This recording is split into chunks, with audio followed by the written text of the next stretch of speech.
ఈ కేకు నేను పిల్లల కోసం తయారు చేసిన చాలా బాగుంది అని మా ఆయన సగానికంటే ఎక్కువనే తిన్నాడు. దీంట్లోకి ఎగ్గు ఎనిలా ఎసెన్స్ వేయకుండా ఇంట్లో ఉండే ఐటమ్స్ తోనే చాలా ఈజీగా తయారు చేసుకుందాము.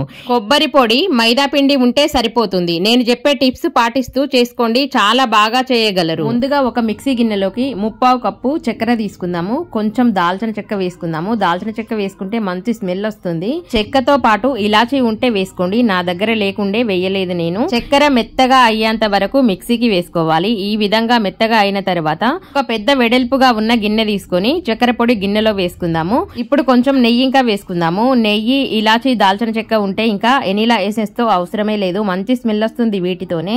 తర్వాత కొంచెం నూనెని ఇంకా వేసుకుందాము. నూనె వేసిన తర్వాత నేను వీడియోలో చూపిస్తున్న విధంగా ఒకే డైరెక్షన్ లో కలుపుతూ మిక్స్ చేసుకోవాలి. ఇప్పుడు కొంచెం అన్ని పాలు వేసి ఈ మిశ్రమం జారుగా అయ్యేట్టుగా మిక్స్ చేసుకోవాలి. చూడండి, ఇక్కడ నేను వీడియోలో చూపిస్తున్నట్టుగా జారుగా అయ్యేట్టుగా మిక్స్ చేసుకోవాలి. తర్వాత 1 కప్పు మైదా పిండి వేసుకుందాము. కొంచెం పెరుగు ఇంకా వేసుకుందాము. పెరుగు చాలా గట్టిగా ఉండాలి, బాగా తీయగా ఉండాలి. ఒకవేళ మీ దగ్గర పెరుగు చిక్కగా లేకుండా పలసగా ఉంటే ఇలా చేయండి. చాయ్ జాలి ఉంటుంది కదా, దాంట్లో వేసి గిన్నెలో పెట్టి అలా వదిలేయండి. కొంచెం సేపటికి పెరుగులో ఉన్న నీరు మొత్తం అడుస్తుంది. తర్వాత కొంచెం పాలు ఇంకా వేసుకుందాం. పాలు, పెరుగు ఫ్రిడ్జ్ లో నుండి తీసినవి కాకుండా నార్మల్ టెంపరేచర్ లో ఉన్నాయి మాత్రమే వేసుకోండి. పాలు పచ్చి అయినా వాడుకోవచ్చు, లేదంటే కాచి చల్లార్చిన పాలైనా పర్వాలేదు. కొంచెం అంతా కొబ్బరి పొడి ఇంకా వేసుకుందాము. షాప్ లో నుండి తెచ్చిన ప్యాకెట్స్ 5 రూపీస్ ఒకటి ఉంటుంది కదా, నేను 3 ప్యాకెట్లని వేస్తున్నా. తర్వాత కొంచెం అంతా సోడా వేసుకుందాము. మిర్చి బజ్జీల్లో వేస్తాం కదా, అదన్నమాట.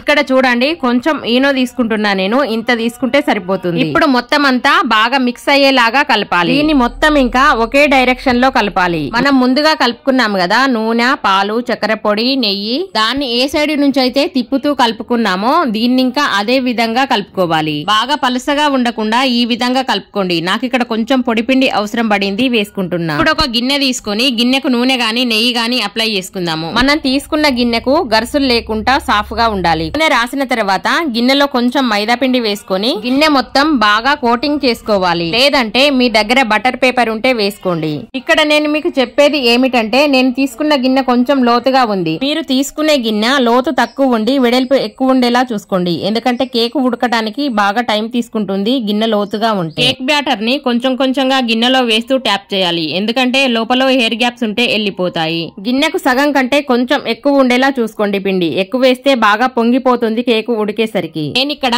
వెడల్పుగా ఉన్న నాన్ స్టిక్ కడాయిని తీసుకుంటున్నా. మీరు అడుగు మందంగా ఉండే గంజుని ఇంకా వాడుకోవచ్చు. ఒకవేళ మీరు గంజు గనక తీసుకున్నట్టయితే గంజులో ఉప్పు వేసి 2 నిమిషాల పాటు హై ఫ్లేమ్ లో వేడి చేయాలి. నాన్ స్టిక్ కడాయి అయితే 1 నిమిషం పాటు హై ఫ్లేమ్ లో వేడి చేస్తే సరిపోతుంది. ఉప్పులో అయినా నాన్ స్టిక్ కడాయిలో అయినా గిన్నె గాని స్టాండ్ గాని ఉంచి దానిపైన కేక్ బ్యాటర్ ఉంచి వేడి బయటికి రాకుండా టైట్ గా మూత పెట్టి ఉడికించాలి.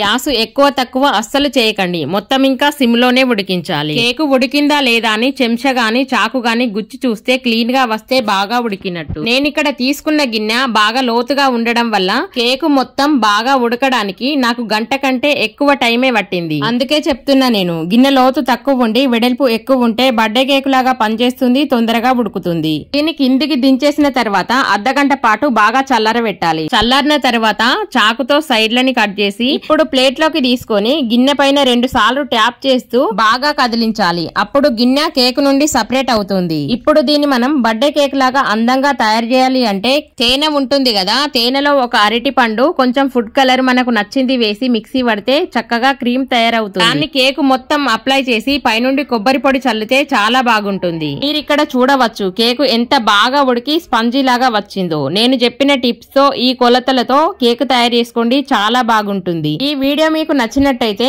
వీడియోకి లైక్ చేసి మరిన్ని ఇలాంటి వీడియోస్ కోసం మన ఛానల్ ని సబ్స్క్రైబ్ చేసుకోండి. మన ఛానల్ పేరు ఏకే సరితా కుక్స్. నేను పెట్టే ప్రతి వీడియో మీకు నోటిఫికేషన్ గా రావాలంటే గంట సింబల్ ని ప్రెస్ చేయండి. ఈ వీడియోపై మీ అభిప్రాయాన్ని ఒక చిన్న కామెంట్ చేసి నాకు తెలియజేయగలరు. వీడియో చూస్తున్న వాళ్ళందరికీ ధన్యవాదాలు. ఇక్కడ చూడండి కేకు లోపల ఇంకా ఎంత బాగా ఉడికిందో. కేకు నేను పిల్లల కోసమని తయారు చేసిన, కానీ మా ఆయన చాలా బాగుందని సగానికంటే ఎక్కువ ఆయనే తిన్నాడు. చాలా చాలా బాగుంటుంది, ఖచ్చితంగా తయారు చేసుకోండి. వీడియో నచ్చితే లైక్ చేసి కామెంట్ చేయండి.